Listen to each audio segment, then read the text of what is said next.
Should we wait? Secretary General, should we wait? 1 minute, please. 1 minute, please. Okay. Well, I'll wait.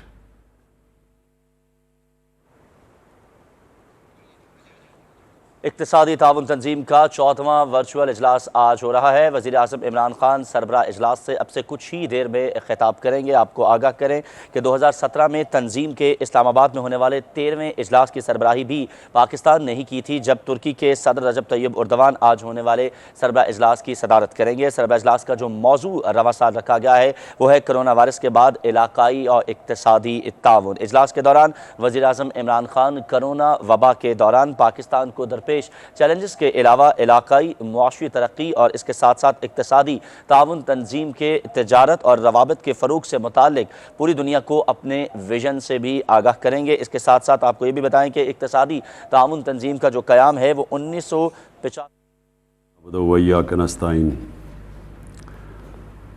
Distinguished heads of states, Secretary General ECO, Excellencies, ladies and gentlemen. In Pakistan's capacity as the 13th Summit Chair, it is my honor to formally open the 14th Summit of Economic Cooperation Organization. I extend warm welcome and cordial greetings to all the participating leaders. I want to especially appreciate President Erdogan's initiative in organizing this virtual summit. Convening the summit in these difficult times is a reflection of collective commitment to ECO. We commend Secretary General Hadi Suleimanpur for ably leading the organization work. Pakistan congratulates Turkmenistan as the next ECO chair. But I especially want to congratulate President Ilham Aliyev on successful liberation of Azerbaijan's occupied territories. Excellencies, in 2017 we celebrated the Silver Jubilee of expansion of ECO membership and adopted the landmark ECO Vision 2025 and the Islamabad Declaration.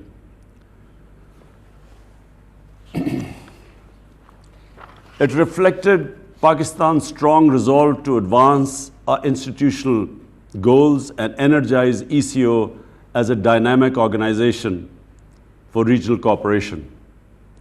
Excellencies, the focus of our present summit, regional economic cooperation in the aftermath of COVID-19, is both apt and timely. Like the rest of the world, the member states of ECO have been severely affected by the unprecedented health and economic crises unleashed by COVID-19 pandemic. Over 115 million people have been infected by the virus, and more than 2.5 million people have lost their lives. The world is grappling with pandemic's multiple dimensions. The full extent of its health, social, financial, and economic impact on our countries has yet to be fully determined. It is evident that developing countries, including ECO members, have been disproportionately affected. Our economies have contracted, trade has declined, poverty and inequality has increased. Excellencies, we in Pakistan realize that we must prevent our people from dying from the virus and from hunger. We face these twin challenges like a lot of the developing world. We pursued a people and poor-centric approach, and doing this very difficult balancing act, saving lives, securing livelihoods, and at the same time stimulating the economy. An extremely difficult balancing act. And despite our financial constraints, my government allocated an unprecedented $8 billion to support the poorest and the most vulnerable households, and then small businesses with direct cash handouts and then subsidies to the poor under our Ehsaas program. Excellencies, the COVID-19 pandemic is not over. We must ensure that our people secure the earliest possible access to vaccines being produced, but on an affordable and equitable basis. The vaccine must be declared a global public good, because actually no one will be safe from the virus unless everyone is safe. Pakistan has begun its vaccination drive, but it has only so far concentrated on the frontline health workers, which obviously is everyone's highest priority. We must also address the economic impact of the pandemic. The world economy has contracted by 5%. The rich countries have injected $20 trillion to stimulate their economies. I again repeat, the rich countries have injected $20 trillion. Our economies have been equally affected, but we do not have the capacity of fiscal space to create such liquidity. I have proposed a five-point plan to provide developing countries the fiscal space to recover from COVID crisis. And this includes debt relief, SDR creation and redistribution, concessional finance, mobilization of climate finance, because that's another crisis looming ahead, and then ending illicit financial flows and return of stolen assets back to the developing countries. Because, Excellencies, $1 trillion every year, according to FactEye, $1 trillion every year leaves poor countries to rich countries and tax havens. Excellencies, apart from its health and economic consequences, the COVID crisis has exacerbated the manifestations of religious discrimination, xenophobia, and Islamophobia in various parts of the world. We have witnessed this in our immediate neighborhood. The COVID lockdowns have enabled the suppression of people in occupied territories, struggling for their right to self-determination. And then, for all the leadership, I would want to point this out. It is essential to reject any attempt to link Islam and terrorism.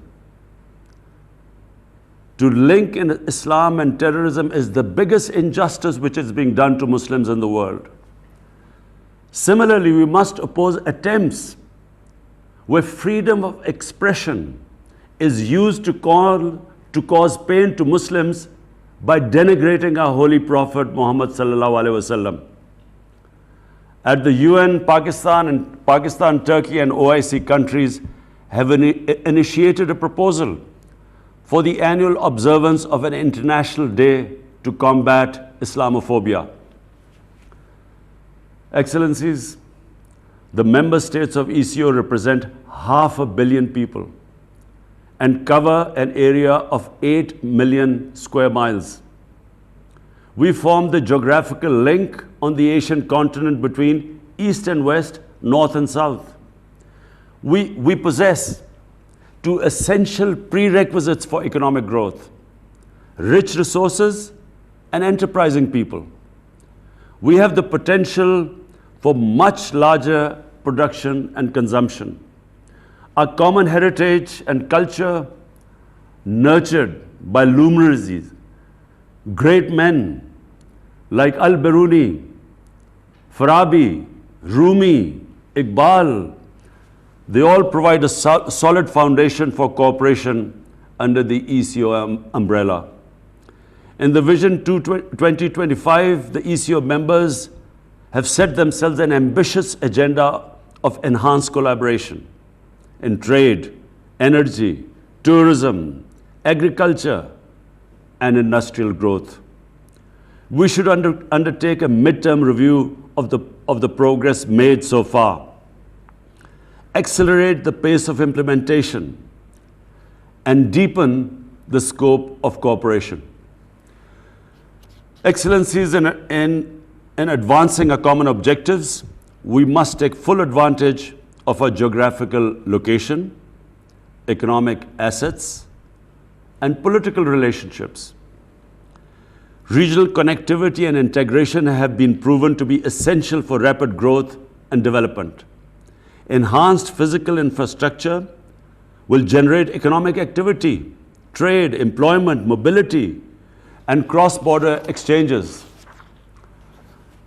Peace in Afghanistan is crucial to the success of such physical integration in ECO region. I hope that the successful culmination of the intra-Afghan negotiations will lead to durable peace and security in Afghanistan. Excellencies, our priorities and goals are clear. I propose that we focus on the following 6 points. First, we need to recover robustly from the economic and health crises induced by the pandemic.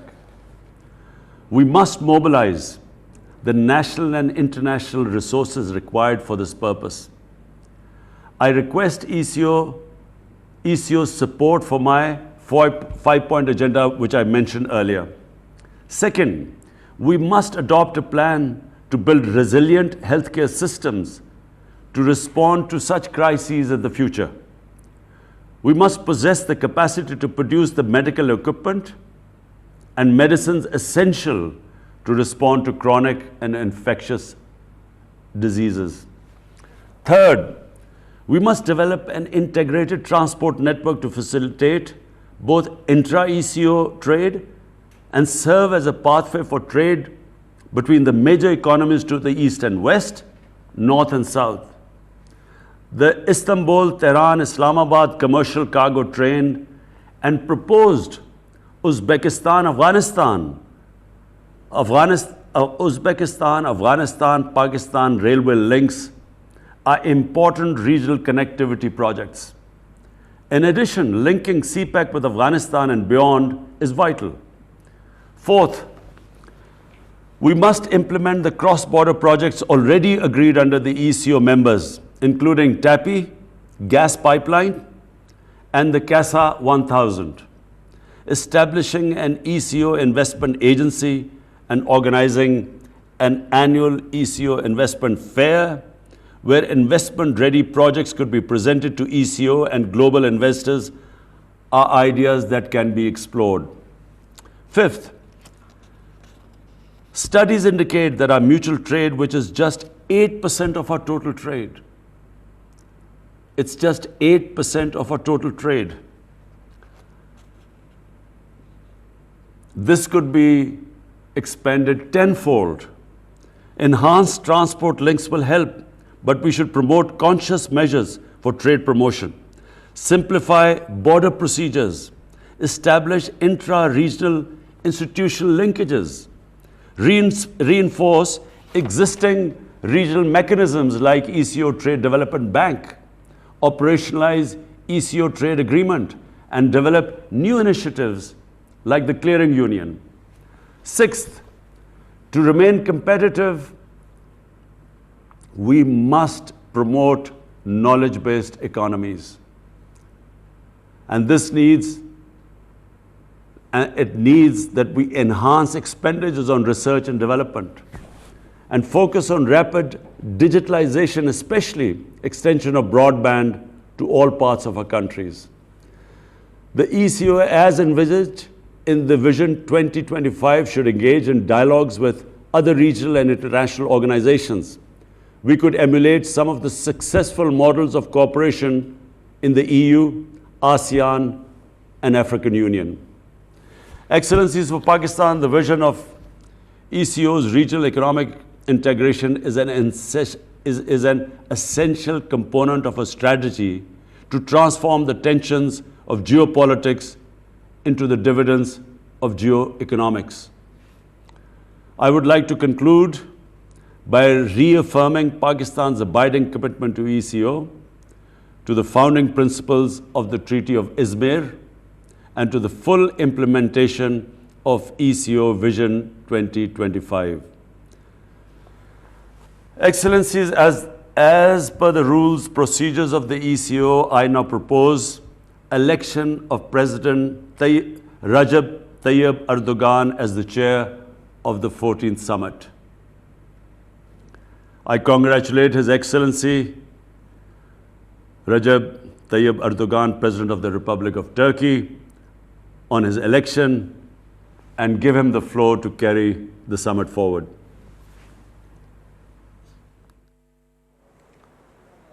वज़ीर-ए-आज़म इमरान खान इक़्तिसादी ताउन तंज़ीम के 4वें virtual इजलास से खिताब कर रहे थे। वज़ीर-ए-आज़म ने कहा कि 14वें सरबराह इजलास का इफ्तिताह करना मेरे लिए बाइस फ़ख्र है। पाकिस्तान तुर्कमानिस्तान को आइंदा इजलास की सरबराही मिलने पर मुबारकबाद पेश करता है।